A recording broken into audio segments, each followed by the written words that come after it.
Rolling? Okay. This is a Jack Kemp Oral History Project interview with Louis Lehrman at his office in Greenwich, Connecticut. Today is December 14th, 2011, and I'm Morton Kondracki. Thank you so much for doing this. Great to be with you, Morton. When you think about Jack Kemp, what immediately comes to mind? A statesman who could have been president. And he was one of those remarkable men who did so many different things extremely well. I mean, that he was an outstanding football player, a team leader, does not always lead to great political leadership or great business leadership. In Jack's case, it did. And so there must have been a connection in his heart and mind, I'd say, from the very beginning, that exhibited political energy as well as physical energy on the football field.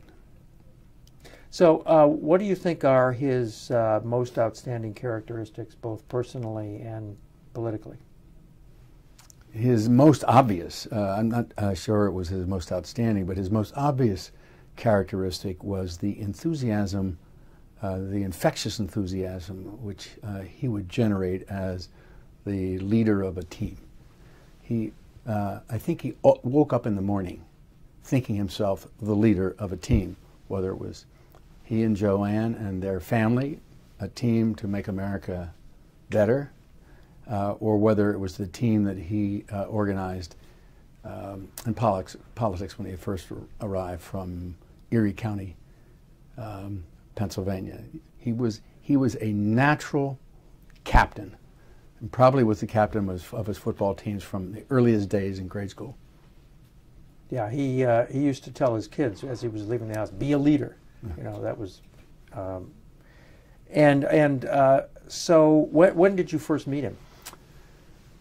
Knowing that you were coming, I thought a little bit about that. I could have done some research in our own files, which are not set up in a way whereby I could quickly get through them. But it was surely in the 1970s. I was writing for the Wall Street Journal. I knew some of the people that whom Jack knew, like Bob Bartlett, who I think became the editor of the Wall Street Journal in 1972. Whether I was introduced to Jack by Bob Bartlett, I don't know. It's plausible, but I can't be certain. So we got to know one another in the 70s and discovered immediately that we had very similar views on economic growth and how to make America and keep America #1 through economic growth. Both of us believing that wealth, wealth in America at all levels of society were basically the sinews of national strength and then a strong national defense, which was so important at that day, facing the Soviet Union as we did. And we also discovered that we had a mutual interest in the 16th president, Mr. Lincoln. And I had already been writing on the subject. I wrote birthday articles, February 12th for the Wall Street Journal, on different aspects of Mr. Lincoln's life. So Jack and I would talk on the telephone. When he was planning to give a speech, he invariably, I'm not sure from which date, but he invariably included in major speeches some kind of a quotation from Mr. Lincoln to demonstrate his point. So we had common intellectual principles, common economic policies, and in particular we shared a view on monetary policy, which was not then and is not now a commonplace. Right. So as time went on, you had what relationship? You were his friend, his student, his teacher, his competitor? How would you describe Well, your I think relationship? that I was a little older. I can't be certain of that. He always seemed so young that we were definitely friends. He was definitely going up the learning curve in certain areas of economic policy, especially monetary policy, the Federal Reserve. So there we spent a lot of time analyzing the Federal Reserve, monetary policy, the international monetary system, which at that time was a preoccupation of all the economists. Bretton Woods gradually coming apart in the 1960s and then having collapsed in 1971, I think just before Jack came to Congress. And the question was, could Humpty Dumpty be put back together again? Could we restore a sound, stable international monetary system based upon stable exchange rates and a stable dollar? And of course, the debate went on through the 1970s, and Jack went up the learning curve very quickly, embraced a dollar, as he used to say, a dollar as good as gold, and an international monetary system based upon mutual convertibility of the major currencies. Indeed, he introduced in 1984 the Gold Standard Act of 1984, and it was a deliberate, carefully drawn attempt to restore a modernized international gold standard as well as domestic monetary stability, and to define the dollar as a weight unit of gold as it had been throughout American history. So I would say friendship, shared economic views, the fact that I was in the private sector, I think he valued that in as much as he was full-time at politics. So describe to me his the learning curve and your participation in it, especially on monetary policy. So how often did you meet? How often did you talk? What did he read? You know, and so on. As you remember it. Yes. Anybody who's an historian has to have a very great respect for the illusions of memory. So I will do my very best, not having checked the facts and the circumstances in my own files. On monetary policy, one can't talk about that issue, and that issue, as Jack formulated his own views, without talking about the supply side movement. So there was well, describe it as a movement then is too large an idea. It was just generally a small group of people, a meeting at the Lehrman Institute, and then some of them going off to drink and eat at Michael's restaurant. But the sort of serious sessions where there was no food, no drink, were the seminars at the Lehrman Institute on economics. And the participants are well known, so I won't review that, but I will focus on. I'm actually going to ask you to describe the participants, but go ahead. But okay. Go ahead on your train of thought. Okay, so Brian Dimitrovic has written a book on the subject. He's a fine historian, a fine economic historian, and a financial historian. I would say the book was substantially influenced by his personal meetings with Arthur Laffer and Bob Mundell. I never really had a chance to meet with him. On the whole, I find the book excellent. Though I would say that it concentrates perhaps too much on individuals and a little less on the economic facts and circumstances at the time in which those individuals were interacting with others outside this small supply side group. Jack, in the area of monetary policy, was much influenced by Bob Mundell, who was at Columbia at the time, and of course Bob came to the Lehrman Institute seminars, and by Arthur Laffer, who at that time I think may have been in California, but spending a lot of time in New York. I think professors have a certain mobility that businessmen don't. And Jack also had a research assistant and a speechwriter by the name of John Mueller, who I think came to work for Jack in the late 70s. John and I had met, and John at that time was, as almost all American economists, much influenced by the reigning errors, many of them Milton Friedman's, that is to say floating exchange rates, and the Federal Reserve, which could be run by a computer on a seasonally adjusted basis. John actually, I gave John the translations which I had done into English of the collected works of Jacques Rueff, the famous. You translated them. Yes, I think they're right here in this room. And I published them in French with Plon, the same publisher that did the memoirs of Charles de Gaulle. In my view, Rueff was the greatest economist of the 20th century, in a word, and certainly the outstanding monetary economist.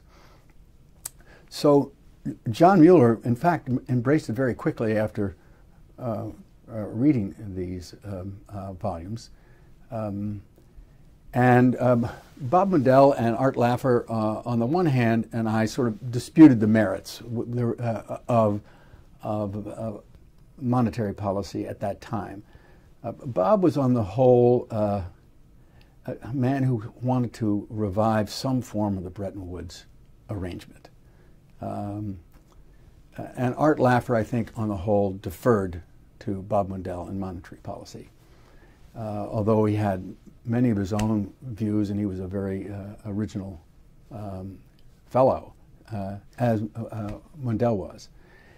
And my view was that the Bretton Woods arrangement had been defective from the beginning. It was flawed because it was based on the reserve currency role of the United States dollar, which enabled the United States to run permanent balance of payments deficits and permanent budget deficits, inasmuch as the U.S. Treasury could be financed by the Federal Reserve, and the Federal Reserve would print the dollars to finance the budget deficit and also print the dollars to finance the balance of payments deficit, thus, over the long run, gradually encumbering the United States with an insupportable burden of debt.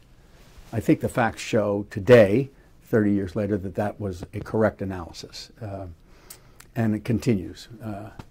So Jack had to choose between a true gold standard, an international gold standard, a settlement of balance of payments deficits in gold, and the limitations it would impose upon the Federal Reserve to finance the U.S. Treasury, among other aspects of our twin deficits. And eventually Jack came in the 1984 Act to embrace not only domestic convertibility of the dollar to gold, but the international gold standard. That is, major countries having an arrangement whereby their currencies were mutually defined in law as a weight unit of gold. Thus, really, it amounted to a common monetary standard underlying the different national currencies. A franc, a Deutsche Mark, a U.S. dollar were trademarks of the domestic currency, but they were all defined by a specific weight of gold, thus mutually convertible. Did he actually come up to the Lehrman Institute? Jack, I think Jack gave a talk at the Lehrman Institute in the 80s, but I cannot remember the date. I think he did it on the second floor, and it was a big entrance hall on the second floor. But I know I saw him so often in New York, it would be easy for me to confuse that with the number of times I saw him in New York. Mm-hmm. So his education process in monetary policy basically took place in your presence where? In my presence, there were meetings in Washington.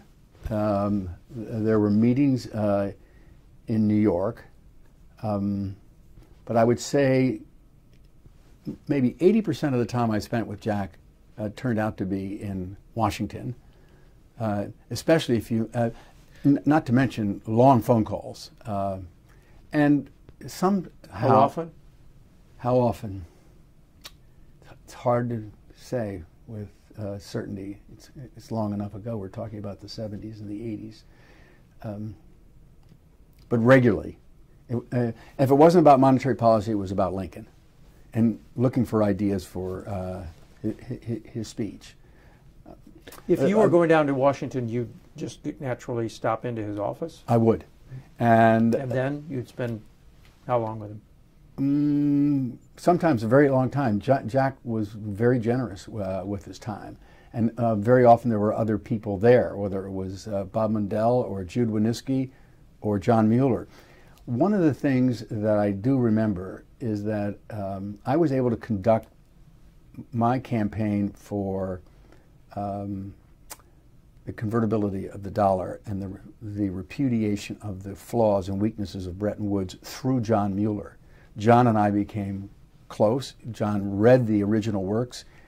He had mastered the subject. And as a result, I was always confident, after John went to work for Jack, that on a day-to-day basis he would be hearing the case for the historic American monetary standard. Did you know John before he went to work for Kemp? I did not.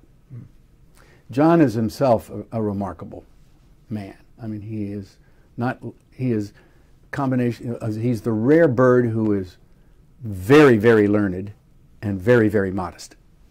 And he's a master of the economic policy, but of so much more in addition to that, social policy as well.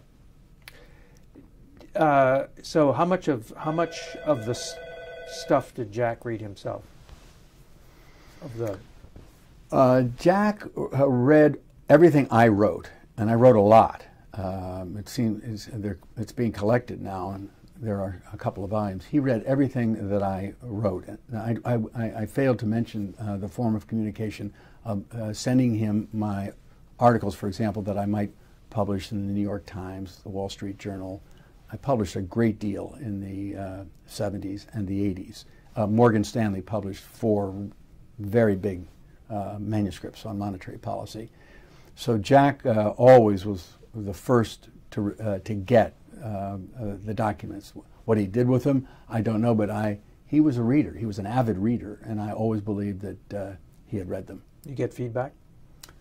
The kind of feedback I would get, well, Lou, can't we put Mundell and Laffer's ideas together with yours and come up with a formula whereby we are able to get this into legislation? In the end, we did. In the end, what we did was we made the international gold standard, the classical gold standard, the convertibility of currencies to gold, a province of the major countries, with different gradations of those who were emerging countries.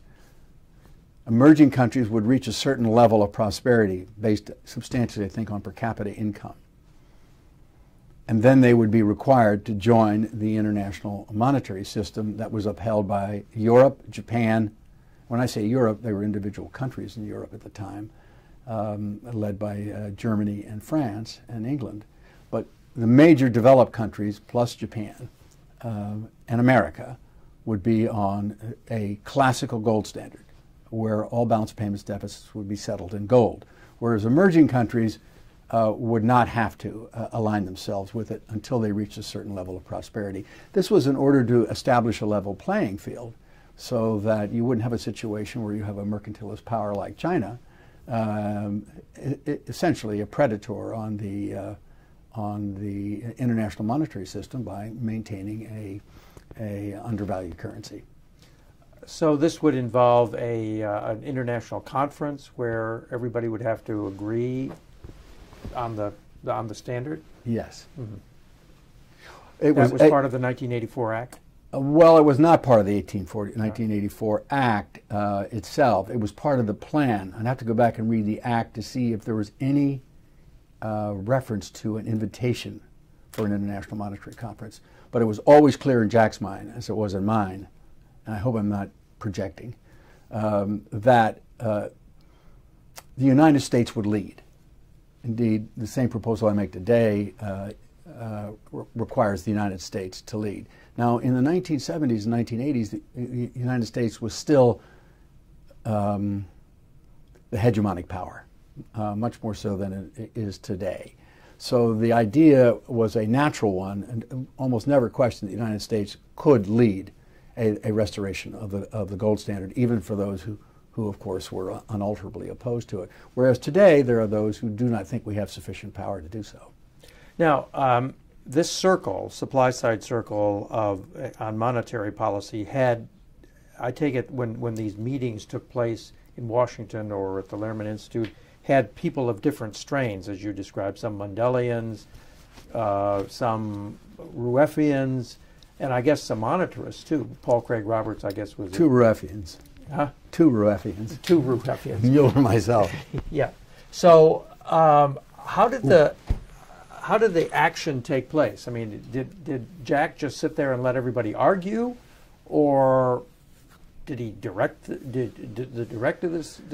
discussion? And what some of these people presumably got mad at each other. No. Yes, they did. Art Laffer, of course, was very valuable. He's very articulate and always had something amusing to say as well. Bob Mundell was not quite so valuable, and sometimes he was difficult to understand. He has a way of speaking when you're with him directly. He speaks very quickly, and occasionally it will sound a little bit like a mumble. Jude Winniski was a passionate, very passionate advocate of his point of view, and could become angry when he was thwarted or when he didn't carry the day. What was his take on gold? His take on gold was that it was an important aspect of the monetary issue, that it might be sufficient simply to target the gold price. That is to say, the Federal Reserve would observe the movements of gold within certain ranges and target the gold price by an active monetary policy to maintain a certain level within a certain range. I always consider this a fantasy. Why? The gold price is, when it is not the monetary standard, behaves very much like other commodities. It has unique characteristics that make its movements different from other commodities, in the fact that the rate of growth of output doesn't grow more than 1 to 2% a year, nor does the growth of output of gold exceed more than 1.5% of the total stocks on hand. So it doesn't have movements which are in any one year as dramatic as certain other metals such as copper, zinc, lead, or other commodities like wheat, corn, and beans, and soybeans. But the gold price could be falling in periods of expansion. And to target the gold price with an aggressive expansionist monetary policy at the Federal Reserve could intensify inflation, even when you observed that inflation was a paramount consideration in monetary matters.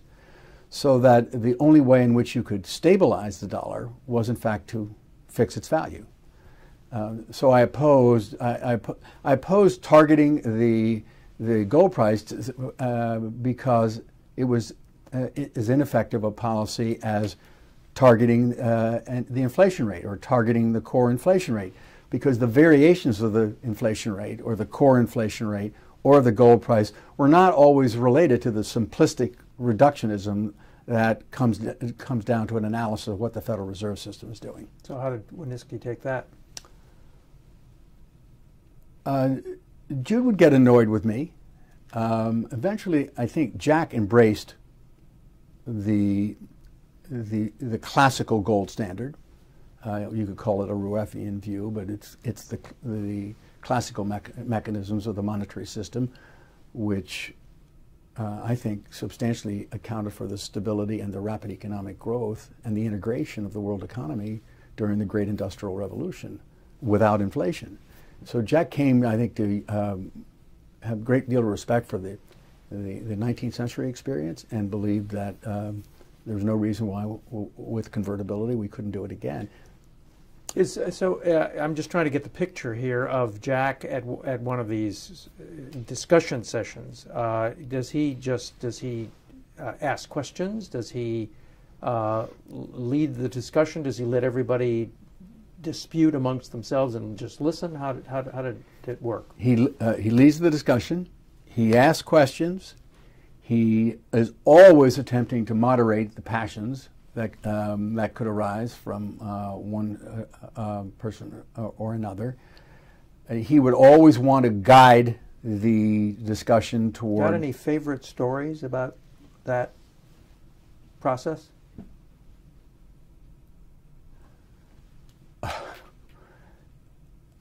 I have one. It's probably too personal. In one of those meetings, Jack, and where there was a vibrant discussion over monetary policy, because there was not too much disagreement on tax policy. There was disagreement on budget policy. I think I was the lone holdout that deficits do matter. Budget deficits do matter. And the budget had to be in equilibrium over the full business cycle. But in one of those meetings, and this was later, I believe in the 80s, as he was considering running for president, in the midst of a conversation, he said, well, I want to hear what Lou has to say. He's going to be the next Secretary of the Treasury. And that caused a lot of sputtering and anguish. From? I think everybody, except for Mueller. And then Jack would announce that on the campaign. I mean, I even found it embarrassing. There would be big campaign events, and of course I was a loyal servant of the campaign, and I would attend them. And Jack would point at me and he'd say, "Worry not, we're going to have a dollar as good as gold. Lehrman's right there, and he's going to be the Secretary of the Treasury." Well, from those of colleagues who dissented from my opinions, you could see stone faces, because we were all standing pretty close to one another. This is who? Stone faces. Who were the stone faces? I prefer not to mention the names, but there was a lot of honest disagreement. For example, Jude, in his own way, read me out of the supply side movement because I insisted that you could not have sound economic policy without the aim being a balanced budget. Jude taught a whole generation of people that deficits don't matter. And he had certain political reasons for doing that. He believed that you simply, you had to get away from root canal economics, as he called them. And for him, a balanced budget was root canal economics. For me, a balanced budget was not root canal economics. It was the only sound way to run a national government. So, what about Laffer? Where was Laffer on that issue? I don't know where he is now, but my recollection then was that he too, he and Jude were very close on the issue that deficits don't matter. So, one of the problems of that was, even though they were extremely well intentioned, is that they believed that Republican economic policy had to focus strictly on tax rate reduction, no spending reduction, no real enforceable mechanisms for spending control or spending reductions. And as you know, during the George Bush administration, it became a public commentary by leading Republicans that deficits don't matter. So what was argued in the 70s, that deficits don't matter in a very small group of supply-siders who had no influence in the early part of the 70s, gaining a great deal of influence in the 80s as a result of President Reagan's economic policy, that this whole idea that deficits don't matter persisted, converted a whole generation of Republicans. And when the Republicans came into office in the first decade of the 21st century, this deficits don't matter passed the lips of some of the senior officers of that Republican administration in public, on television. Dick Cheney. Ideas have consequences, not just good ones. Well-intentioned ideas have consequences. Well, Jack Kemp was an opponent of root canal economics as well. So did you have disputes with him about that? I don't ever remember having a dispute with Jack. I just insisted by making the arguments that that it was a policy doomed to make America ultimately poorer. Jack would get impatient with it because he wanted our coalition to be together.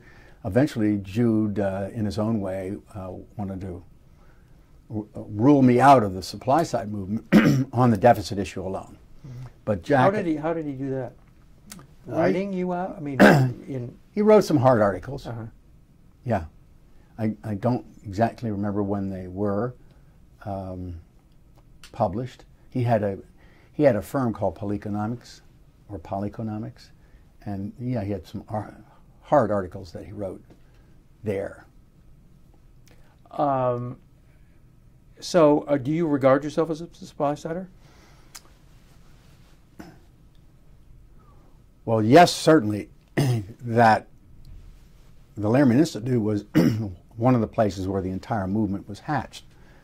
I'm a tax rate reducer. I'm a deregulator. I'm a gold standard man, but I'm also a budget. I'm also a budget balancer. Over the business cycle, I still remember talking about this with Jimmy. I said, "Well, Jimmy, why don't you just use the word budgetary equilibrium if you can't bear the word budget balance?" He said, "I think I like that phrase." Let me just pause you for a second. Okay.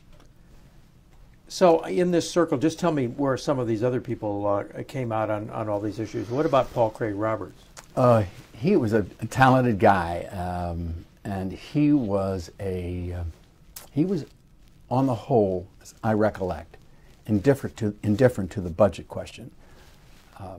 He was an aggressive tax rate reformer, and very early, and I think Craig felt himself earlier and wiser and better informed than Jude. So they did not get along very well, to the best of my recollection. Okay. Go ahead, Paul Craig Roberts. So, shall I repeat? Yeah, I guess so. Yeah. Craig was very well informed. He'd done a lot of homework. I respected his research, and he believed that he was earlier in the advocacy of so-called supply-side economics than Jude, and he and Jude did not get on that well. And Craig was a controversialist. I mean, he was, and so was Jude. In fact, you could describe them both a little bit as provocateurs, so that even competing with one another, together they helped to advance the whole idea of tax rate reduction. Shouting matches? I think there must have been some. I can't recollect myself, but some of the passion in their exchanges, written exchanges, which I saw, suggest to me that there was an intensity about their ownership, or how many shares they owned in the supply side movement. I mean, there was a great bull market in the. If you look at the supply side movement and you take it in its origins, let us say, or at least its ostensible origins in the early 70s, there was a great bull market in the supply side movement from about, let's say, 1970 till 1992. And how many shares you owned was determined about what the implied economic value of your contribution was, and it was fought over by some. I was going to say that because I was in business at the time, with a slight interruption for a campaign in New York as a private citizen, I was less involved. I mean, I didn't have the time to be engaged as a full-time politician intellectual. so that I was less present for many of these meetings than others. Nor was I moved as, I had 5 children, and a wife to whom I was dedicated, and a business that I had to run at that time. In the latter part of the Reagan years, I was at Morgan Stanley. And before that, I was running our own investment business, and I had given up the presidency of a company in 1977. So that they engaged my attention in a way whereby I simply couldn't be loose-footed in Washington. Jeff Bell? Oh, well, Jeff is terrific. Jeff is probably the most refreshingly candid observer. Jeff will reduce long arguments between self-appointed learned people to a single slashing sentence that summarizes it all and makes the case and sort of stops the conversation. And what was his influence on Jack, or relationship with I Jack? think it was very strong. Jeff was the first one who, Jeff ran a campaign in 1978 against an incumbent liberal Republican where he advocated the gold standard. And Bob Mundell implored him not to do that, and still claims to this day that his advice was good because Jeff might have won had he not raised such a outlandishly unfashionable idea. I thought the campaign with Bradley was about Kemp Roth. Well, that was an issue, but Jeff also, you're quite right. The tax issue was uppermost in Jeff's campaign of '78, as I recall. But he was unequivocal about raising the question of monetary stability and the stable purchasing power of the dollar, and referring directly to the classical gold standard and its restoration. What about Bruce Bartlett? I didn't know Bruce very well. Also very bright. Very well informed. He's become apostate on the whole issue of supply side. I mean, he basically argues that supply side was great for the period of stagflation, but that in the period of deflation, that what you needed was Keynesian stimulus. So, but do you know what his migration was? I don't. I didn't know, but it's it strikes me as a natural migration of a person not committed to the principles of public finance. Steve Enton? I didn't know him well. Norman Ture? I did know Norman. Norman, I think, wound up at the Heritage Foundation where I was a trustee. And I'd been a trustee from very, very early days. Both very influential. Both men. Jack, since this is so much linked to Jack Kemp paid attention to both of them. Jack had an enormous range of serious economic thinkers to whom he paid attention. Some of them would not have concluded themselves in the so-called supply side group that met in New York with Bob Bartlett, but every bit as influential in sort of the congressional Washington campaign for tax rate reform. It sounds as though there were two different seminars, one of the Lehrman Institute and the other in Jack Kemp's office or Jack Kemp's house, where it was a kind of a roving intellectual feast. Yes, that's true. And I was much less of a rover than some of the people that, I was aligned with. They lived in Washington, I was in New York, I was in business. They were full-time intellectual campaigning, not just political campaigning, but the combination of intellectual and political campaigning. Now, what about Kemp's congressional colleagues? Who did you regard as in touch with these ideas or as interested in them as Jack was? It's long enough ago, Mort, that I'm sure to overlook very key people.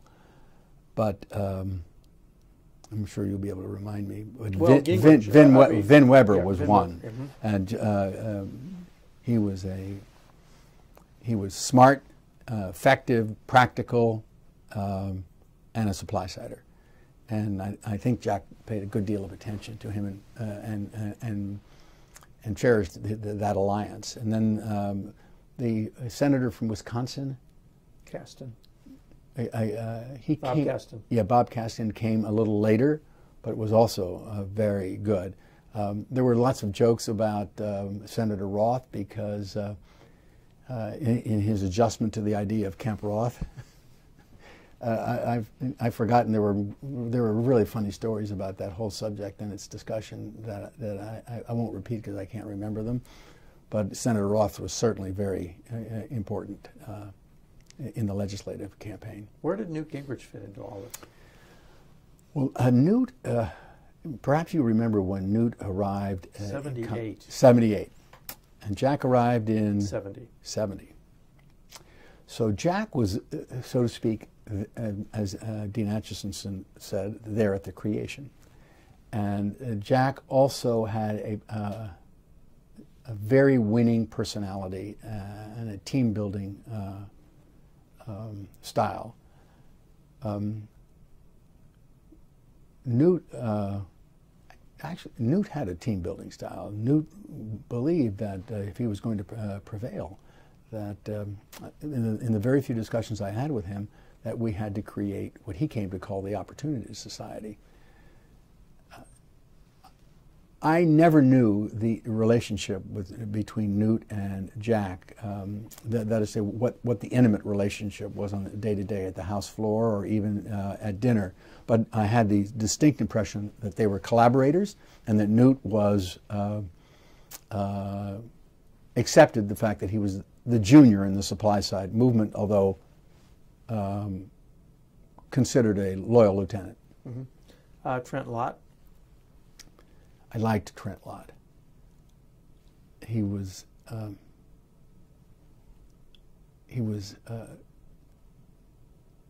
all-around conservative. I know Jack enjoyed being with him too. Mm-hmm. Dick Cheney. I remember meeting Dick.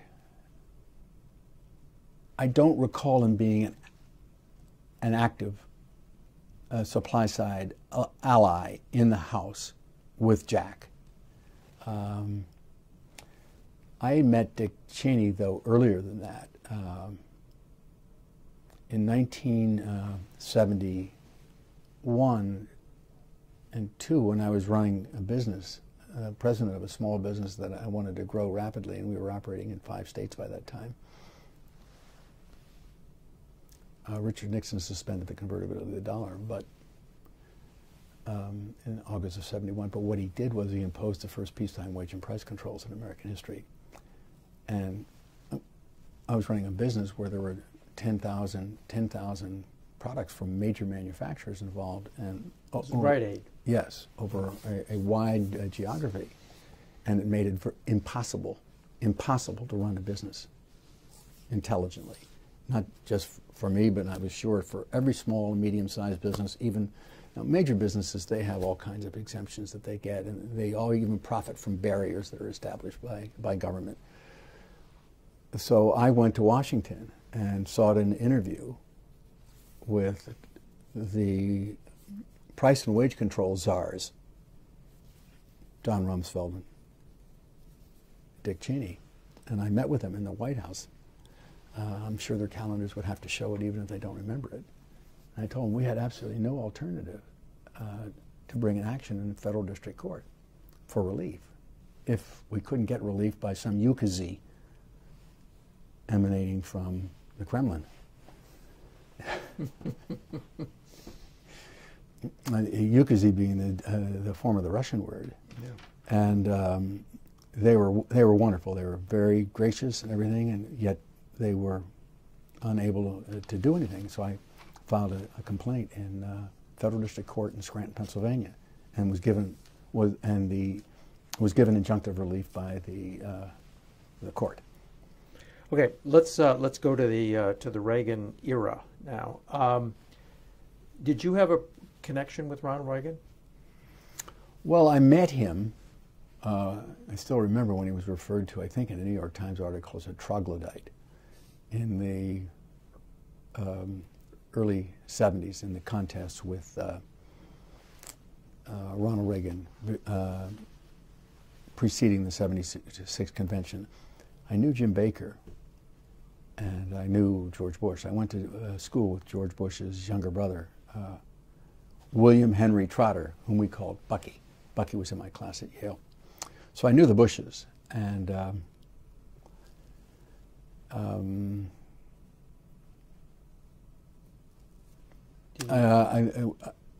of course I supported Reagan when he won the nomination, but I helped George Bush to get on the ballot or to raise money in New York State in 1980. I was torn. All of my friends were supporting Reagan, and ideologically they insisted that I belonged with Reagan from the beginning. But I was a personal friend of Bucky and Johnny Bush and George Bush. And as a result, when Johnny Bush asked me if I would help him raise money in New York State for George Bush's initial campaign fund, I did so. Even though George Bush was calling Reaganomics voodoo. And you believed in it. Yes. Well, yes, I've been called worse names. And so one story that I think was an important story, George Bush invited me to a meeting in Kennebunkport in 1978 when he was deciding to run for president. And it was a meeting on economic policy. And at that meeting were Walter Burns, Herb Stein, I believe Herb Stein, from the University of Michigan. Oh, I can see him. Well, all the people who had surrounded Nixon, the AEI group, Burns, Herb Stein, Paul McCracken. They were all the old wise men, and I was the only young buck there. And the whole question of economic policy came up, and I made a very severe critique of the Nixon economic policy, and these men were its authors.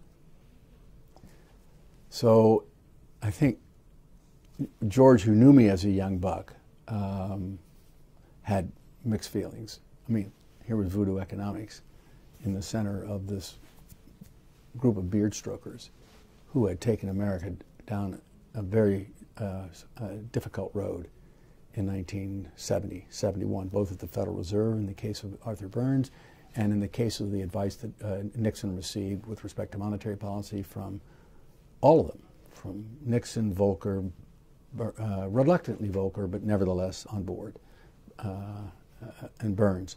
So that was my experience in the early Bush campaign. While Reagan was getting rolling, and Jeff Bell was working for him, I maintained the ties of friendship right straight through until it was clear that Ronald Reagan was going to prevail. And then you weren't part of the Winooski-Laffer effort to try to get Kemp to run for president in '80 as a device to get him selected as vice president? No. You know about that? Yes. Okay. So then Kemp decides that he's not going to run, but he signs on as some sort of policy chief spokesman for the policy spokesman for the campaign, and has this meeting in Los Angeles with Reagan and the Reagan team, and brings out Winooski and Laffer and all of them, and believes at that point that Reagan is a convert to at least the tax side of supply side economics. Did you have any role in that, or did you know about it? Oh yes, and again, I I would not take the time to do the kinds of things that were really important, which all these guys did. And of course I was appreciative that they did them. But I talked with each one of them before the exercise. Well, not all of them, but some of them.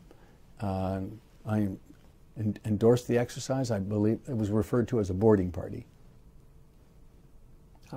So this is Kemp. The Kemp idea, the supply siders are boarding. This is the boarding party. Ship the pirates boarding the ship. Who called it the boarding party? It became such a commonplace that we referred to it as a boarding party. Or I remember picking it up and referring to it as the boarding party, and it was a successful boarding party, but largely because of Jack Kemp. It was Jack. It was Jack who could navigate with his friendliness, his enthusiasm, the problems of being sort of a controversialist in the way in which Jude was, or the way in which Arthur at least was perceived. I mean, Milton Friedman was very close to Reagan, and Milton Friedman really made life very difficult for Art Laffer. How so?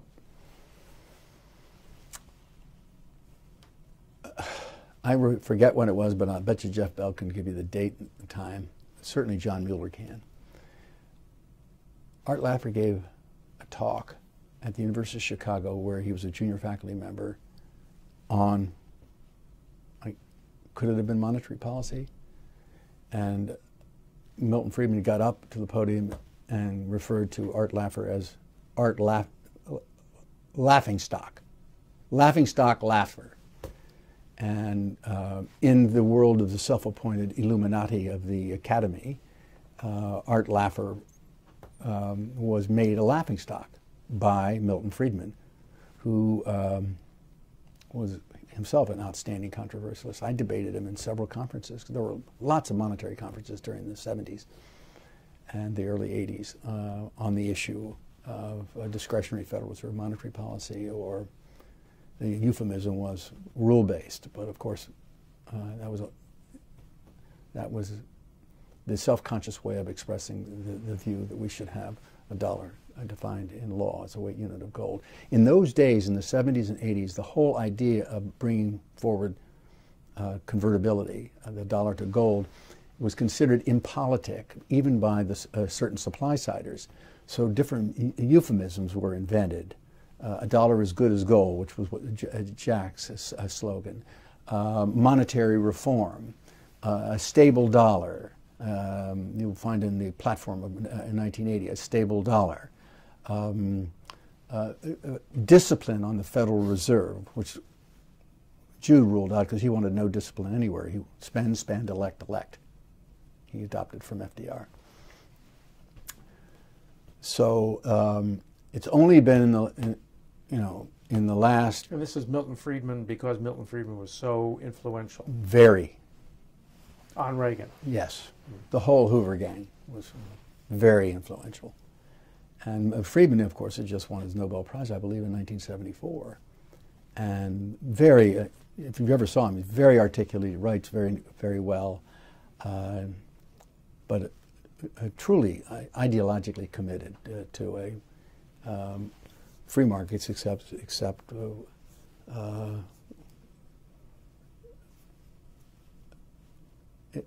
in monetary policy. His idea was the Federal Reserve could manipulate the quantity of money in circulation in order to produce stable. Now, just a few years ago, he gave up that idea. He said he would no longer espouse that idea.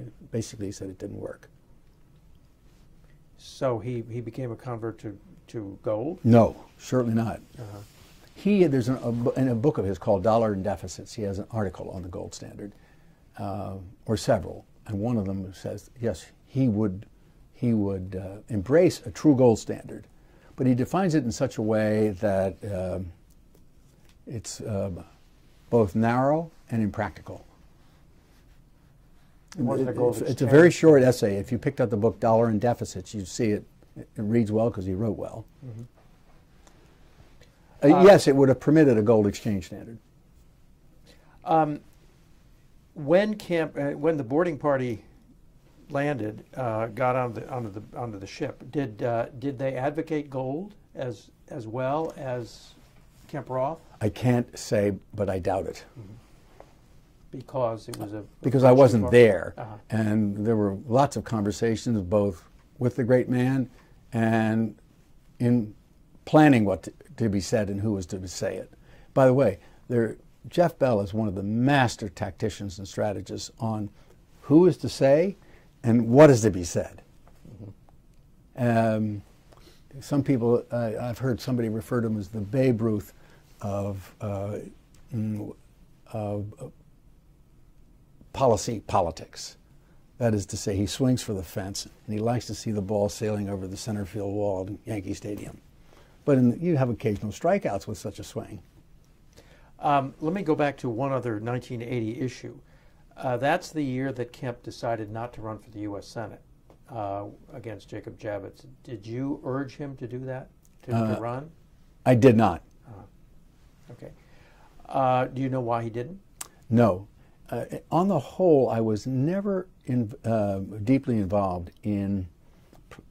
I mean, I don't know whether it was just respect for his privacy or what, but I never got myself into the position. Felt that I knew enough to advise him on political strategy. When it came to certain areas of economic policy, I felt very comfortable in pressing my point of view. So my understanding is that Reagan used the phrase "dollar good as gold" very rarely in his campaign. Yes, that's true. What's your impression of what was in Reagan's head about monetary policy? Well, you've probably seen that 10-second spot that he did make. I don't think so. Oh my goodness, you need to make a note. We have it on our website. Okay. On the gold standard now. Oh yes, I've seen it. I've seen Reagan on your website. Yeah, and I just didn't play it. There's a 10-second spot that was made for the primaries, and it's been run by Fox actually a couple of times, and Rich Denker, I think, also has it. You know, the American Pension Principles Project, and they have made it public. Reagan was old enough to have remembered the early debates in the 40s and the 50s about the consequences of Roosevelt's actions in appropriating privately owned gold in 1934 and the executive orders that he used to terminate the gold standard, and then, of course, the great gold clause litigation at the Supreme Court in 1936. So that when he came along, even though he came along as a Democrat in the 40s, he remembered those debates, and he knew that the dollar had lost 50% of its purchasing power from the time that he'd gone to work until in the early 1950s. So he was there were still a few leftovers who made the case for gold in the 40s and 50s. And I believe, I can't say, I don't know this intimately because I didn't discuss it with him, but he retained that memory. Whereas by the 1960s, a new generation in the academy had completely left the issue behind. So he was receptive to the idea. Now, I did discuss it with him, as I make clear in my book, in the White House during the meetings that I had with him. And he refers to several of our meetings in the Reagan diaries. He was always interested in stabilizing the value of the dollar, and to him gold was an option, but he primarily took his advice from the consensus of advisors around him, and on economic policy on that matter, there's no question in my mind Milton Friedman was decisive. Right. Did you go to the 80 convention? I did. Did I go to the 80 convention? I was at the 84 convention. I know you were at 84. 84. But did you go to 80? 80 is Detroit, where Reagan is No. nominated? No. Okay. So after the election... but I had something to do with the 80 platform. Okay. There was a big piece that I did in the Wall Street Journal at Bob Bartley's request called Stop the Battle for Reagan's Soul. Yes. And we were then lobbying the platform committee for not only the tax and regulatory position, but we were lobbying it for an article on stabilizing the value of the dollar. I can't remember the exact sentence that was insinuated in the platform, but I was involved in that. Now, I've read that article, Stop the Battle for Reagan's Soul, and you talk about his various domestic advisors, some of them advocating Kemp Roth, and some of them advocating gold, and some of them advocating rebuilding defense, and you conclude that we had to do all, and balance the budget, and you conclude that we had to do all of them. At the same time. At the same time. Now, the question is, who were the advisors? The other advisors were advising just pieces of this yes. formula. Yes. Right. And so Kemp clearly was in the lead on Kemp Roth, right? Yes. And besides you, who would have been arguing for gold? Well, Jeff Bell would have. But he was not close in. I mean, he was not close in at the time. He did have a policy role. He did, but he did not have direct access to Reagan. Jeff has got an excellent memory, and Jeff has been full-time at this every day of his life since he graduated from Columbia University, and will have a much better memory on this. I do not believe there was anybody advocating close-in monetary convertibility. Now, you have to remember also that, the leadership of the campaign changed hands. I mean, Jim Baker, speaking of boarding parties, Jim Baker took over the White House. And Jim really was, well, he even wrote an article in the Wall Street Journal, I forget, was it 10 years ago, that he's a recovering he's a recovering the article he wrote was that he opposed Reagan's tax program, even though it went through because of Reagan, and he was a recovering tax alcoholic or something like that. Jim was a very conventional, very smart, a very well-connected Republican, an enormously able guy, but he held all the conventional views of the establishment Republicans of the 1970s. He was a Bushy. Yes, he was. He was a very good friend of George Sr. But he was educated. He'd been to Princeton, he'd been to law school, and he had some. He held the conventional ideas as if they were thought through ideas, and was skeptical of almost every initiative that Reagan wanted to take in economic policy. So after the election, did you take part in did you campaign for Reagan ultimately? In '80? Yeah. I did. But I never really did anything politically serious until 1981, when I filed as in June to run for governor of New York. We'll get to that. So in November, right after the election, you wrote a series of memos, a couple of memos, which later were absorbed in David Stockman's Dunkirk memo. I was asked to write those memos by Ed Meese. By Ed Meese. Ed Meese and Penn James. And I gave them to a few of the close-in members of the supply side group. Who did you give them to? I can't tell you exactly, but I know. I think probably Jeff Bell, John Mueller, and one of them landed in the hands of Larry Kudlow, and he gave it to Dave Stockman. And Dave Stockman then rushed off a memo on similar subjects to Reagan. At that time, and as it turned out, I couldn't know that much because I wasn't in Washington. I was it got right down. I was being interviewed as a possible candidate for Secretary of the Treasury, and Walt Wriston was another, and Don Regan was the third.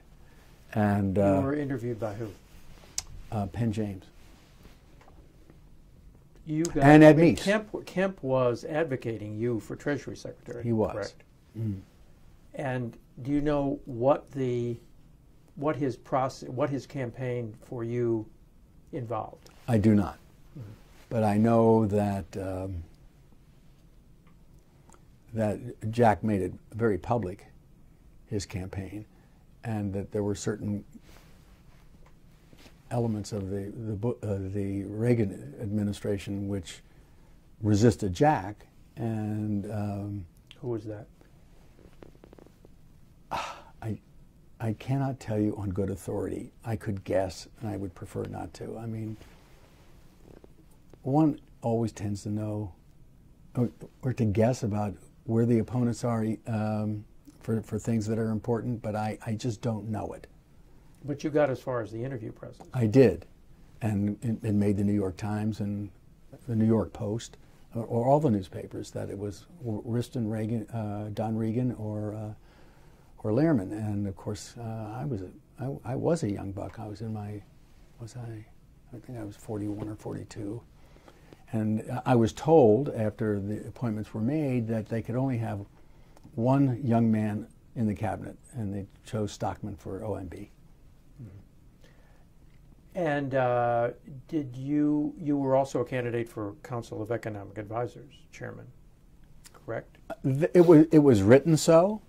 I cannot say for sure that that was the case.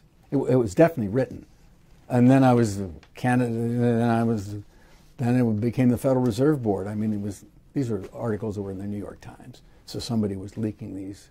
So then I was. Well, what was Bob Novak touting you for? Treasury. Mm-hmm.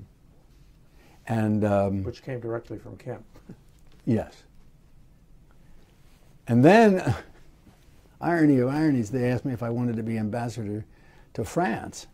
And of course, I had 5 little kids, and I wouldn't have wanted to do such a thing anyway. And my friend Vanny Galbraith got the appointment. So what do you think about? Penn James knew a lot about Penn James was hired by Reagan to do the more systematic interviewing, and he's here in Connecticut. He knew a lot about that. What is your opinion about David Stockman and his turn during the Reagan years?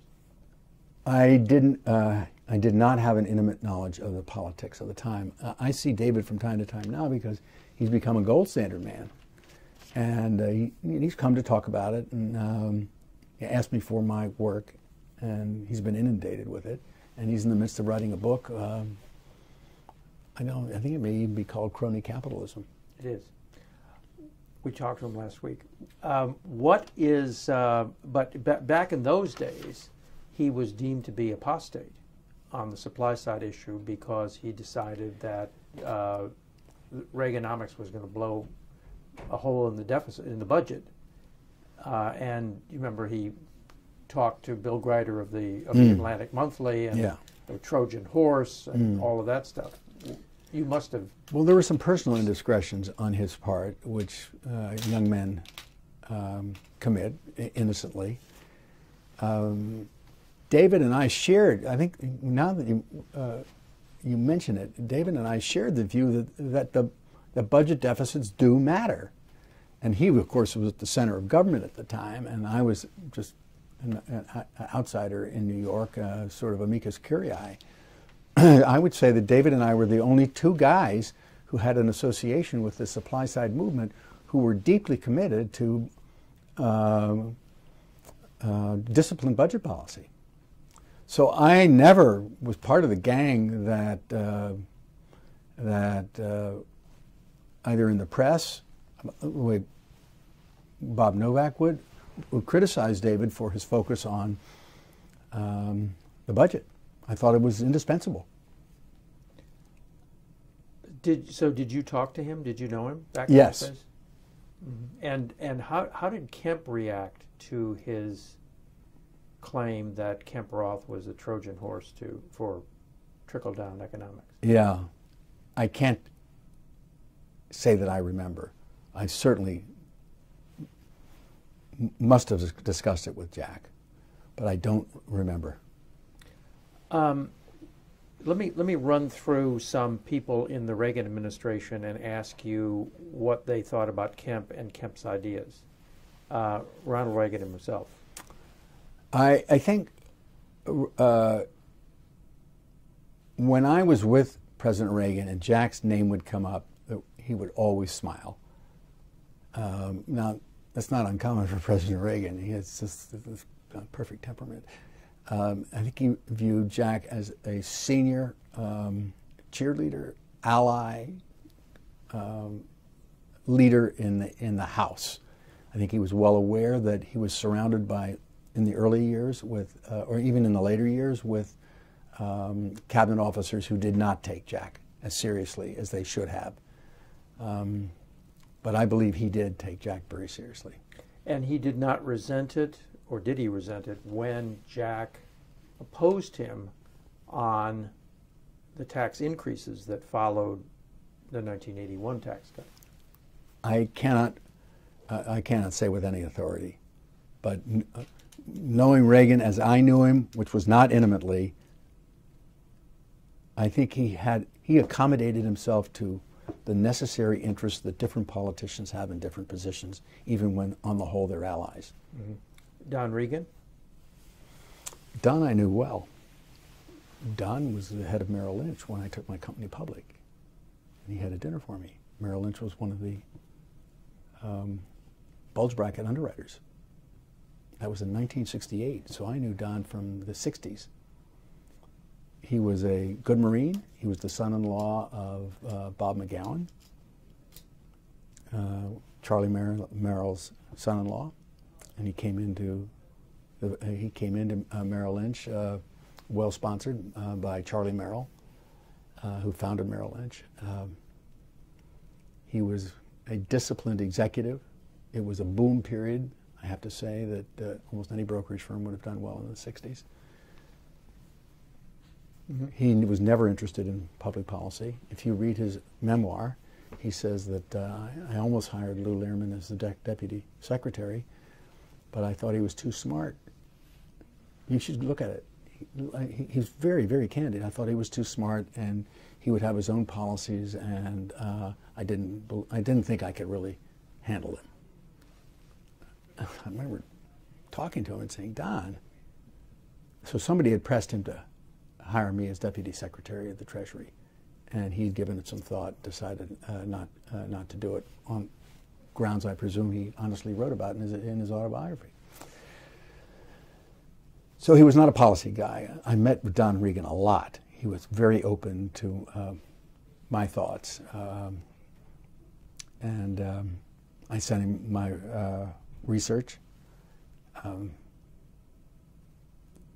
He was an implementer, not a policy man. What did you think about Kemp? I think he had the attitude toward Jack Kemp that a lot of hard-headed businessmen have, or had. He was just a man of ideas. He was running a business. He wouldn't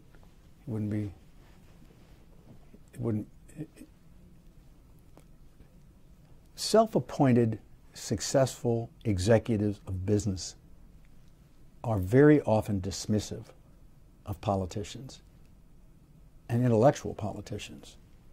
Hard-headed men, you know, are cynical. They don't have ideas to change the world. I would have to say that Don Regan, on the whole, saw himself as a hard-headed businessman. Did he ever where ideas say don't anything where about ideas Kemp? don't count? Did he ever say anything about Not Kemp? that I can remember. Do you regard Jack Kemp as an intellectual? I do. What about Jim Baker?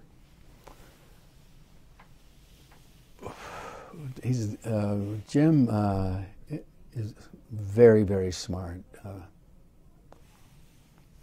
well educated, well born. well fixed in the universe of Washington. Like Bob Strauss, the two of them governed the press together and collaborated to do so. Jim counted delegates for Gerald Ford. I mean, Jim knew the political machinery inside and out, combined it with a fine brain, and an enormously shrewd operator. Was he interested in ideas? No. Somehow, through law school in Princeton, he focused on becoming an accomplished professional, and was never never really embraced a set of views that were outside the consensus. And what do you think about Kemp? I think that he thought Jack was outside the consensus, and therefore a bit dangerous. Did he ever say anything to you about it? I would have to believe I saw Jim enough that he might have said something, but I cannot say with any certainty. When Kemp went off the reservation in '82 and '83 on taxes, there were stories leaked, no names attached, that that Kemp was doing this for his own political aggrandizement. Ed Meese thinks that it was Baker and Darman who leaked that. Do you have any thoughts on that subject? I would trust Ed Meese. I mean, I worked for Ed Meese at Citizens for America, just as the honorary chairman. That was not a key position, but I would see Ed a good deal. When I would report into his office at the West Wing. So I don't think I can add a thing to Ed Meese. I would bet a considerable part of what's left of my savings that Ed Meese knows exactly that Dick Darman and Jim Baker had their fingerprints on it. Mm-hmm. Now Darman, you have the impression Darman actually had some sort of contempt for Kemp and his ideas. I think so. And what was that based on? I think he thought he was a man of ideas, and he manifestly was not. He too had had an education which the self-appointed think themselves, qualified to speak of the consensus as if there's something original in it. And Dick took his position of power as a place where he would make judgment about people and their ideas. Whereas I think Jim Baker was, on the whole, just a very practical guy. I don't think the power went to his head. But I thought Darman would have. I saw Dick Darman a good deal, and I had a fine relationship with him. And indeed, he was the one who arranged the appointments every time that I visited with the president. But he had a high esteem for his own points of view. Was Martin Feldstein around? I never saw Martin Feldstein in the Washington scene, but he was around. He definitely was. Representing the national. What he thought about Kemp. And what was his attitude toward your agenda? Well, I shouldn't say anything. I knew then, in discussions occasionally with him, that he had attitudes, but I just don't recollect the interactions. Mm-hmm. I mean, I viewed him as the representative of the National Bureau of Economic Research and the establishment economic team. A very smart, well-educated fellow, but never outside the consensus. Mm-hmm. The consensus of sort of conventional Republican. Exactly. Balanced budgets, but not too serious about a balanced budget, especially when Reagan was in office. Not too serious. Easily influenced, I think, by the political winds that were preoccupied the Republican Party. What about Paul Volcker? I knew Paul. I was in Paul's office in 1980 during the very day that they were dealing.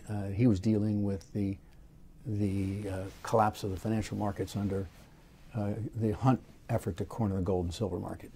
I remember it was March of 1980. And so I knew him, and he read my work, and I always sent it to him. When I first met him, I can't recollect. Could it have been as early as when he was the Undersecretary for Monetary Affairs under Nixon? It could have been. And occasionally we had lunch. We occasionally would meet at similar places and talk about economic policy. Did he have an opinion about Kemp?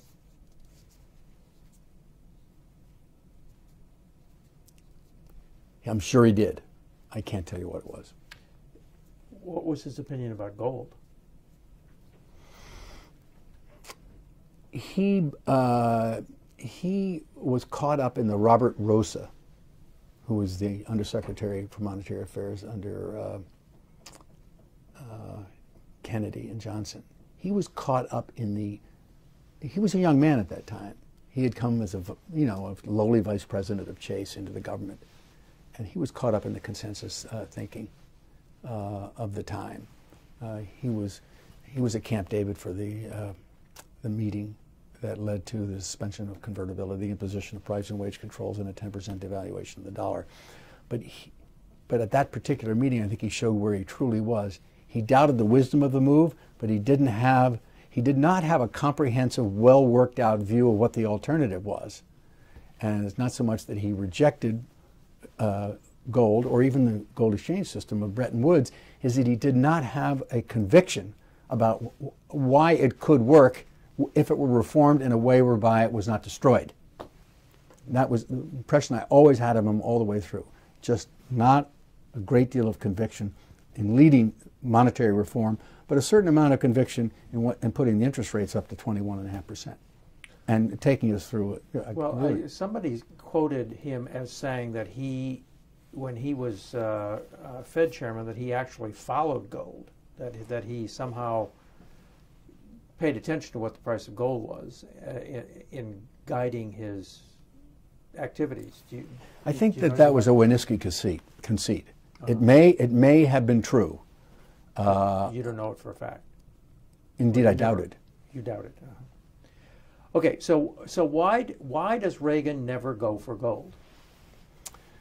My explanation has always been that he had so much that he was physically capable of doing. I mean, he was a man well over 70 as he got into the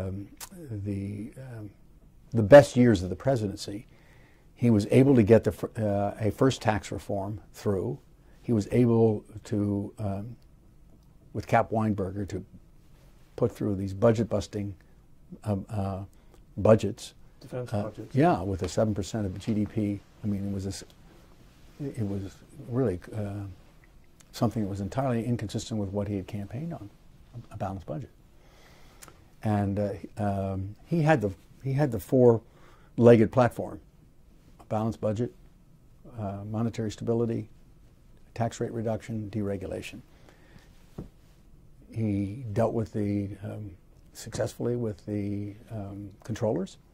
He got the first tax reform through, started focusing on a second tax reform, a more comprehensive tax reform, which took another 5 years to get done. He was totally focused on I'm telling you stuff that you know better than I do. He was totally focused on the Russians.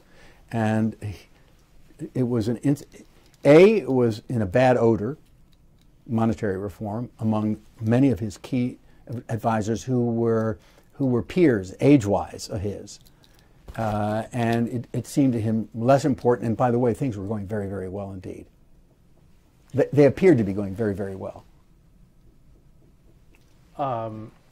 So how does the Gold Commission get hatched, and which you were on? I was on. Was this a way of dealing with the gold issue? It was congressionally created, right? Yeah, with the president making the appointments in collaboration, I guess, with. But how did it get hatched then? I mean, was this a way of patting the gold bugs on the head, or what was it? I can't tell you.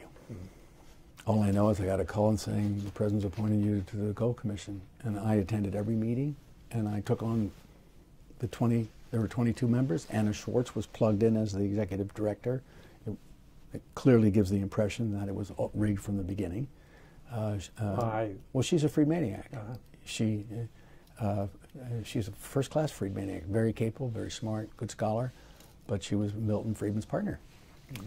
So, and she was the executive director, and then there are all kinds of big shots on it, like George Shultz, who was also a freed maniac, completely intimidated by Milton Friedman on economic policy, monetary policy.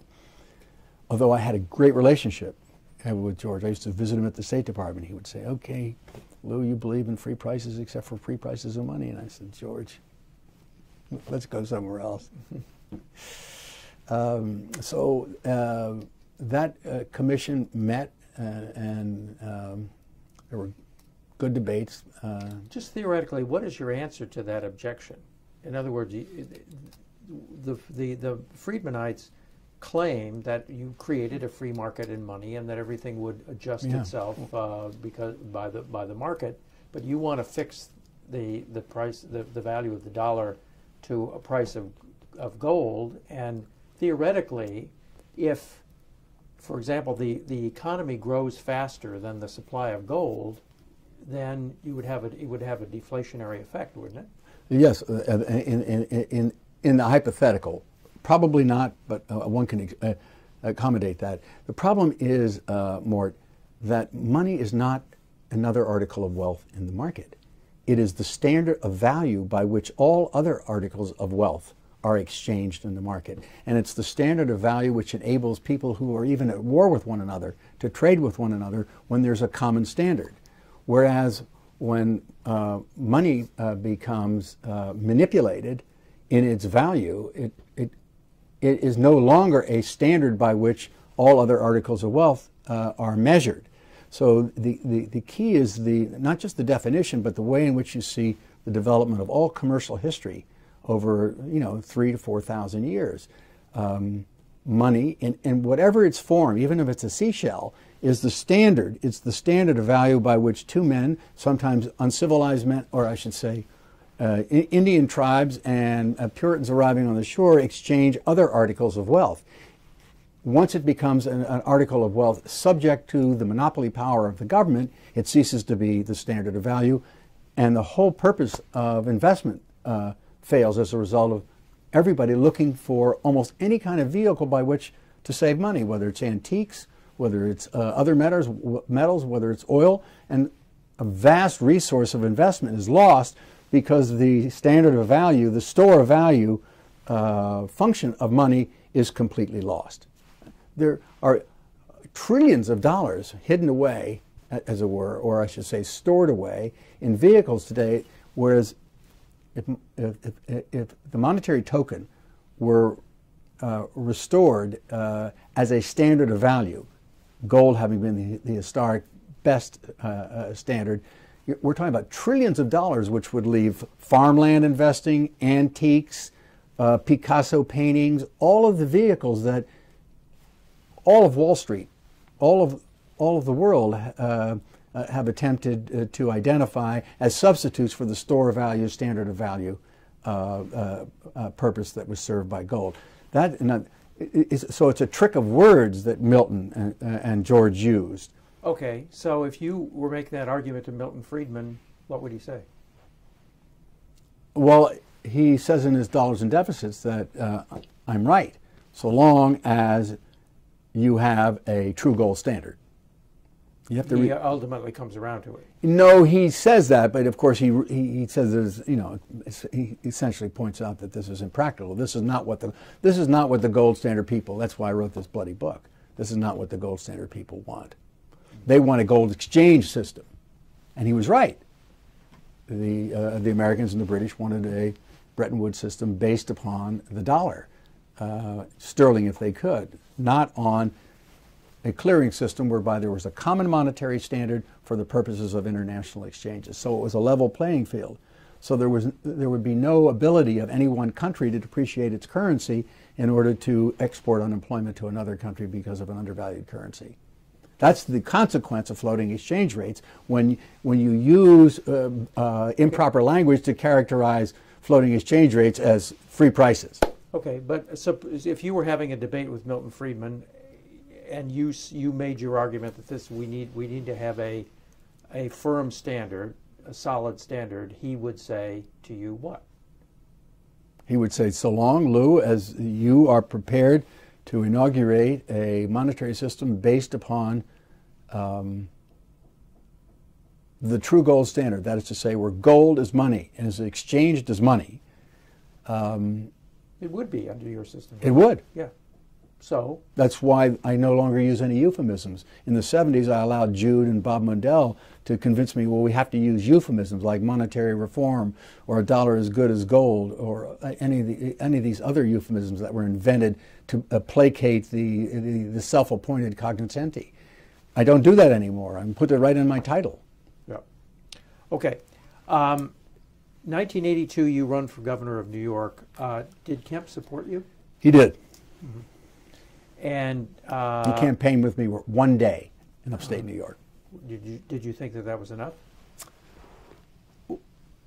There were people who didn't think it was enough, and I figured, I sincerely figured that he was very busy in Washington. This was the early days of the Reagan administration. I was grateful that he did the whole day, and he was very encouraging. Mm-hmm. So it didn't create any tension between you? None. And none. Okay. I mean, I think there were people who tried to create tension, but to the best of my knowledge, he felt none, nor did I. Right, okay. So 1983, you formed Citizens for America. No, Reagan formed it. Okay. Reagan, Jack Hume formed it and asked me to be the chairman. Okay. And you ultimately had 200 organizations in 230-odd congressional districts in 32 states and all that. And some people thought that this was your vehicle to run for president in 1988. I wish I had that picture of Jack Hume in here when he took me in to see Reagan. Who's that? Yeah, there it is. That's Jack Hume. I don't know who Jack Hume is. Jack Hume was a key member of the kitchen cabinet for San Francisco. He bought Nancy her dresses when Reagan couldn't afford it. Mm-hmm. And very, very strong guy. Very powerful set of inner-directed motives. All in the whole, very good, but he was an impressive man, and he must have been 30 years older than I. So I said, yes, I'll do it. I only did it part-time because I was working in business here in New York and then flying down to Washington. Maybe I was there 2 days a week. So can we conclude with this section, then go on? Because I don't know that I can stay that much longer. I didn't know you wanted to spend more than 2 hours. Yeah. Just 1 second. You want to shut it off a second? Go ahead. Citizens for America was viewed by some as a vehicle for you to run for president. Yes, I read that. I read those stories too. Was it ever in your mind? Well, I certainly viewed everything that I was doing for Reagan. I mean, it was known as Reagan Civic League or Reagan's Congressional District organization. I knew that I was being judged by what I could do to advance the Reagan agenda. That's everything we did. If you were to look at all the documents that were being written, and we put out position papers every week, several of them, they were all Reagan agenda. There was no particular personal agenda ever exhibited. Now, there were some people who worked in the enterprise who had agendas, no question about it. There was a succession of executive directors, most of them chosen by Jeff Bell. He'd be a much better source on what their thoughts were.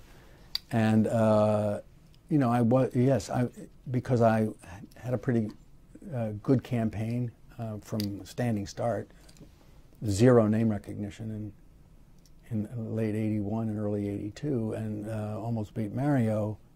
I was considered a political candidate, but by 1985, I made it clear I was no political candidate, I was not going to run for a re-election in New York. Did Jack Kemp ever feel competitive with you? I was told that was so. Jack never talked to me in such a way that I felt that he thought that it was plausible because I run a reasonably successful campaign in New York, and like him, I was a supply sider, and we were together, and guys like Bob Novak would write very laudatory articles about both of us, but I never felt myself competitive with him, and he never ever gave me an impression that he thought me poaching on his territory. And you supported him for president in 1988. I surely did. You were his... Absolutely. There I was more active. Right. Yeah. And why do you think he didn't make it?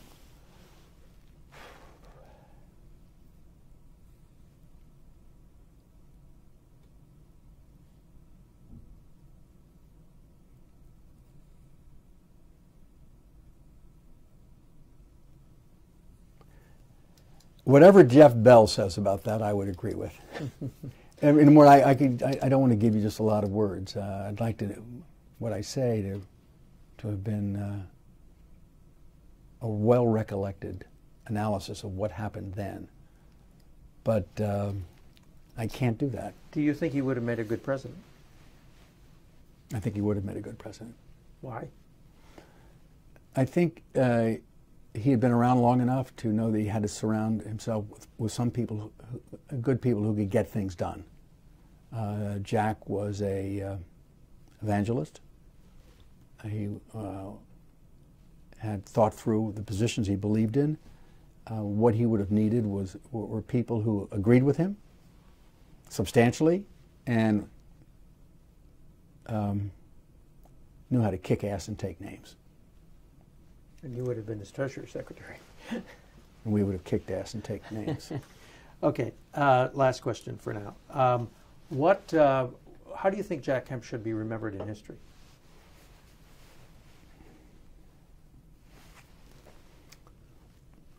Well, first, as a very, very good man, deeply committed to his wife, his children. I think he should be remembered the way he thought of himself as an unequivocal patriot. Not a screaming eagle, but an authentic patriot who loved his country because it was his own country, but more especially because it was a free country. And yeah, that's the way I think he should be remembered first. And then, of course, as a really remarkable innovator. Yeah, a guy who knew the entrepreneurial tradition in business and I think self-consciously imitated it in politics. And as a great football player. He's a very, very rare combination. And he's bequeathed to us, you know, a great family that is helping to carry on the tradition. Thank you very much for doing this. You're very welcome, Mort. Gosh, I've watched you on television for so many years.